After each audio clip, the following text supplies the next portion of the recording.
Hello aspirants, this is Win with CA YouTube channel. So என்னோட கிளாஸில் daily current affairs உங்களுக்கு update பண்ணிக்கிட்டே வரேன். ஸோ என்னோட class mainly for SSC RRB banking ஸ்டூடெண்ட்ஸுக்கு ரொம்பவே ஹெல்ப்ஃபுல்லாக இருக்கும். வாங்க கிளாஸ்க்குள்ளே போகலாம்.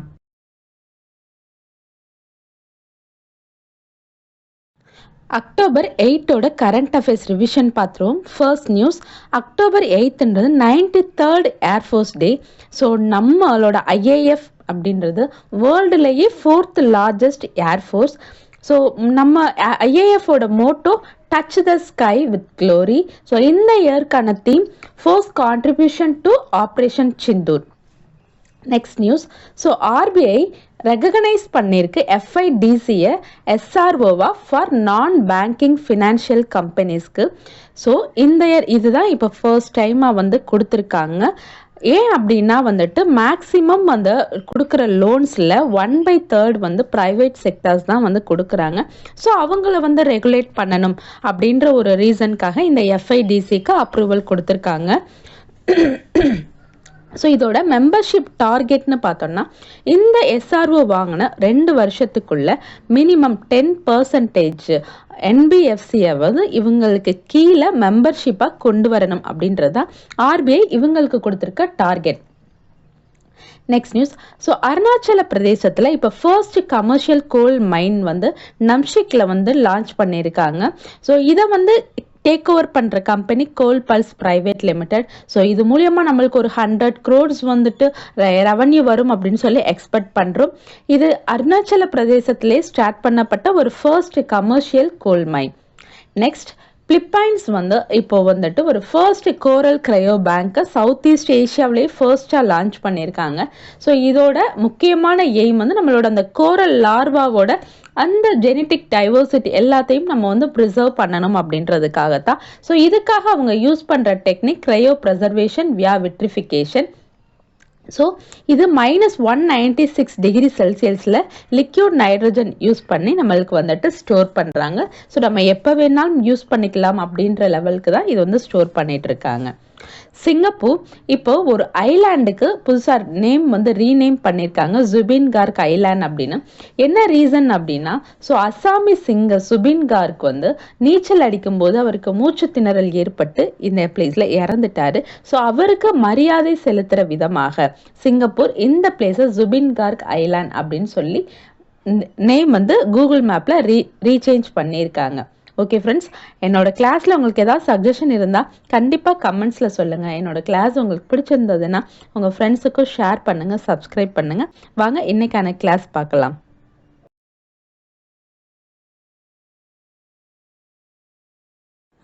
th Commonwealth parliamentary conference 2025 October 6ல இருந்து அக்டோபர் 12 வரைக்கும் நடந்துக்கிட்டு இருக்கு பார்படோஸ்ல.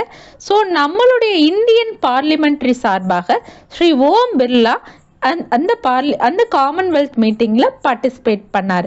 ஸோ இதில் இம்பார்ட்டண்ட்டாக நம்ம தெரிஞ்சுக்க வேண்டியது, நம்ம இந்தியன் பார்லிமெண்ட்ரி சார்பாக யார் காமன்வெல்த் கான்ஃபரன்ஸுக்கு போனாங்க அப்படின்றது தான். So answer Lok Sabha speaker Shri Om Birla.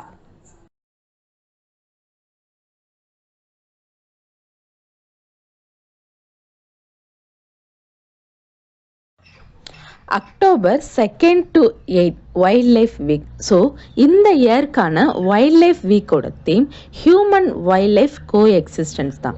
அப்போது நம்ம இந்தியாவில் endangered species and human wildlife conflict management பண்ணணும் அப்படின்றதுக்காக இந்தியா ஒரு 5 நியூ நேஷ்னல் ப்ராஜெக்ட்ஸை ஃபோக்கஸ் பண்ணியிருக்காங்க. ஸோ இந்த செலிப்ரேஷன்ஸ் நம்மளுக்கு Indira Gandhi national forest academy FRI campus தேக்ராடூனில் தான் நடந்தது. மொத்தம் டோட்டலாக 5 ப்ராஜெக்ட்ஸ் லான்ச் பண்ணியிருக்காங்க. Dolphin phase, sloth bear, Hariyal, centre of excellence of human wildlife conflict, tiger outside reserves, இந்த மாதிரி டோட்டலாக 5 ப்ராஜெக்ட் லான்ச் பண்ணியிருக்காங்க. இதில் இந்த centre of excellence for human wildlife conflict அப்படின்றது சேக்கானில் இப்போ எஸ்டாப்ளிஷ் பண்ண இருக்காங்க. இது எல்லாமே வந்து பார்த்தோம்னா mostly AI based conflict tools தான். ஸோ நமக்கு எந்த ஒரு நார்மலாக எந்த ஒரு ப்ராஜெக்ட் லான்ச் பண்ணும்போதுமே வந்து இந்த ஹேக்கத்தான் அண்ட் யூத் மேனேஜ்மெண்ட் வந்து பார்ட்டிசிபேட் பண்ணுவாங்க. ஸோ அதில் அவங்களோட அந்த சஜஷன் அப்படின்றது ஏதாவது ஒரு திட்டம் அப்படின்னு கொண்டு வரும்போது அவங்களோட அந்த சஜஷன் வந்து சொல்லுவாங்க. டோட்டலாக இந்த ஈவெண்ட்டில் மொத்தம் 420 பார்ட்டிசிபெண்ட்ஸ் வந்து பார்ட்டிசிபேட் பண்ணியிருக்காங்க. இதில் வந்து நம்மளுக்கு ஏஐ எல்லாமே வந்து பார்த்தோம்னா இதில் ஏஐ பேஸ்டு கான்ஃப்ளிக்ட் டூல்ஸ் தான் வந்து யூஸ் பண்ணியிருக்காங்க. இதில் நம்ம இம்பார்ட்டண்ட்டாக தெரிஞ்சுக்க வேண்டியது மொத்தம் 5 நியூ நேஷ்னல் ப்ராஜெக்ட் வந்து இப்போ வந்து என்டாஞ்சர்டு ஸ்பீசிஸ்க்காக உருவாக்கியிருக்காங்க. இன்னொன்று என்னென்னா, ஸோ இந்த centre of HWC centre of excellence of human wildlife conflict அப்படின்றது நம்மளுக்கு சேகான்ல இப்போ நிறுவப்பட இருக்காங்க.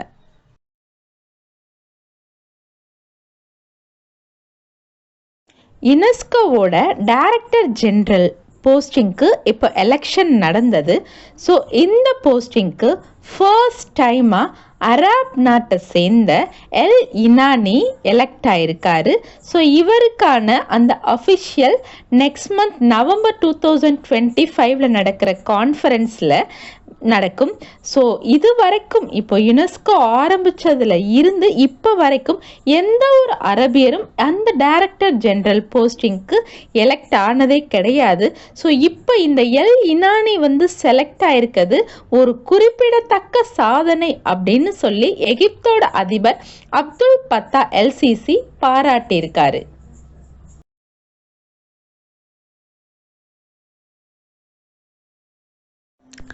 நம்ம இந்தியாவில் லாஸ்ட் மந்த் செப்டம்பர் 23 அப்போது ஒரு விக்ஷித் பாரத் பில்டதான் 2025 அப்படின்னு ஒரு ப்ரோக்ராம் வந்து லான்ச் பண்ணாங்க. ஸோ இது வந்து ஒரு நேஷன் வைடு இன்னோவேஷன் பிளாட்ஃபார்ம். இது வந்து ஒரு 6th இருந்து 12th வரைக்கும் படிக்கிற ஸ்டூடெண்ட்ஸோட critical thinking, problem solving, entrepreneur skills இது எல்லாமே அனலைஸ் பண்ணுறதுக்காக நம்மளுடைய ministry of education, Atal innovation mission, NITI Aayog இவங்க எல்லாரும் சேர்ந்து ஆர்கனைஸ் பண்ணி உருவாக்கப்பட்டாது. So all over India wise பார்த்தோம்னா ஸ்கூல்ஸ் வந்து பார்த்தோன்னா 1.5 lakhs மேலே ஸ்டூடெண்ட்ஸ் 1 crore மேலே வந்து இதில் பார்ட்டிசிபேட் பண்ணியிருக்காங்க. ஸோ இதோட தீம் என்ன? இது ஃபர்ஸ்ட் வந்து இதோட பிராண்ட் அம்பாசிடர் நம்மளோட சுபன்ஷி சுக்லா தான். ஸோ இந்த விக்ஷித் பாரத் பில்டதான் 2025 தீம் வந்து பார்த்தோன்னா, ஸோ நம்மளுக்கு ஆல்ரெடி இருக்கிற 4 முக்கியமான திட்டங்களை இது வந்து வலியுறுத்துது. First Atma Nirbharat, second Swadeshi, third vocal of local, இன்னொன்று சம்ரித்தி. ஸோ இந்த 4ஐயும் தான் இது வந்து தீமாக வச்சிருக்கு. ஓகே, ஸோ ஃபர்ஸ்ட் இந்த 4 என்ன அப்படின்னு நம்ம வந்து தெரிஞ்சுக்கிடுவோம். ஆத்மநிர் பாரத் அப்படின்றது நம்ம செல்ஃப் ரிலையன்ட் அடையணும் அப்படின்றதுக்காக கொண்டு வரப்பட்டது. சுதேசி அப்படின்றது ஸோ நம்மளுடைய பழைய கால அந்த அறிவியல்களை இன்னும் நம்ம யூஸ் பண்ணி இன்னும் புதுமைப்படுத்தணும் அப்படின்றது. வோக்கல் ஆஃப் லோக்கல்ன்றது லோக்கல் ப்ராடக்ட்ஸை வச்சு நம்ம லோக்கல் ப்ராடக்ட்ஸ்க்கு இன்னும் சப்போர்ட் பண்ணணும், அதில் க்ரோத் ஆகணும் அப்படின்றதுக்காக. சம்ரித்தி அப்படின்றது ஸோ நம்ம ஒரு சஸ்டைனபிள் க்ரோத் வந்து இருக்கணும், அதுக்கான பாத்வேஸை நம்ம வந்து கிரியேட் பண்ணுறது தான் சம்ரித்தி. ஸோ இந்த விக்ஷித் பாரத் பில்டதான் 2025 அப்படின்றது ஸோ இந்த 4ஐயும் இந்த 4 தீம்ஸை இந்த 4 நேஷ்னல் தீம்ஸை தான் பேஸ் பண்ணி இருக்கு. இதில் நம்ம முக்கியமாக தெரிஞ்சுக்க வேண்டிய விஷயம், ஸோ இதுக்கு பிராண்ட் அம்பாசிடராக யாரை வச்சிருக்காங்க அப்படின்னா சுபன்ஷி சுக்லாவை. இது வந்து 6th to 12th படிக்கிற ஸ்டூடெண்ட்ஸ் மட்டுமே பார்ட்டிசிபேட் பண்ணுற ஒரு ப்ரோக்ராம்.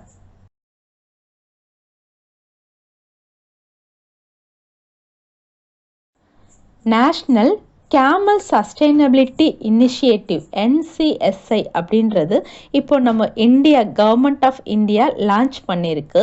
இது என்ன ரீசனுக்காக அப்படின்னா, ஸோ நம்மளோட நாட்டில் ஒட்டகம் நார்மலாக இருக்க கவுண்டில் 75% வந்து வீழ்ச்சி அடைஞ்சிருக்கு.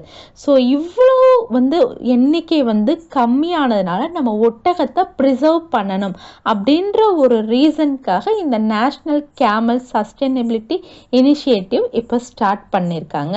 ஸோ இது மெயினாக பார்த்தோம் அப்படின்னா ராஜஸ்தான் அண்ட் குஜராத்தில் அங்கே இருக்கிற அந்த ஒட்டகங்களை தான் வந்து ஃபோக்கஸ் பண்ணுறாங்க. ஸோ அதோட அந்த வாழ்வாதாரம் எல்லாத்தையுமே மீட்டெடுத்து கொடுக்கணும், நம்ம வந்து அதை எல்லாமே சேவ் பண்ணணும் அப்படின்றதுக்காக இந்தியாவில் ஆரம்பிக்கப்பட்ட ஒரு first dedicated national program for camel production இதுதான்.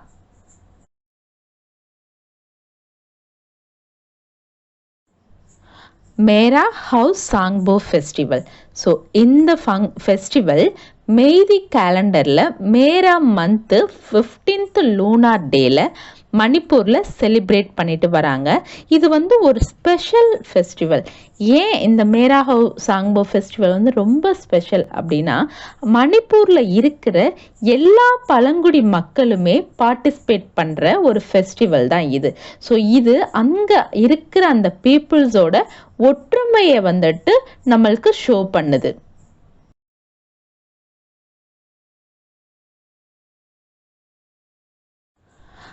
Tenth national level pollution response exercise இப்போ நம்மளுடைய தமிழ்நாட்டில் சென்னையில் நம்ம இந்தியன் கோஸ்ட் கார்ட்னால வந்து கண்டக்ட் பண்ணப்படுறாங்க. ஸோ இதோட மெயினான நோக்கம் என்ன அப்படின்னா நம்ம நிறைய நியூஸ்லலாம் வந்து பார்த்துருப்போம், அந்த கப்பல்லாம் போய்கிட்டு இருக்கும்போது அந்த எண்ணெய் கசிவுகள் ஆச்சு அப்படின்லாம் நிறைய நியூஸில் பார்த்துருப்போம். அப்படி அந்த படிகிற அந்த எண்ணெய் கசிவுகள் எல்லாமே அந்த ஏதாவது ஒரு முகத்துவாரத்தில் போய் அது வந்து செட்டில் ஆகி நின்றும். ஸோ இது எக்கலாஜிக்கலாக கடலுக்கும் வந்துட்டு நிறைய வந்துட்டு சேதம் இருக்கும், அதே மாதிரி நம்மளோட என்விரான்மெண்டலும் வந்து பாதிக்கப்படுது.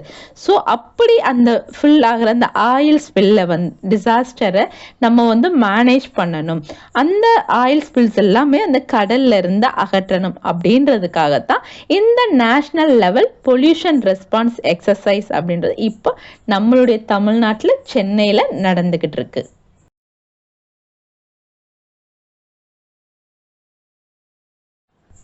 ஓகே, தேங்க்யூ அஸ்பிரன்ஸ் என்னோட கிளாஸ் வாட்ச் பண்ணதுக்கு. என்னோட கிளாஸில் உங்களுக்கு ஏதாவது சஜஷன் இருந்தால் கண்டிப்பாக கமெண்ட்ஸில் சொல்லுங்கள்.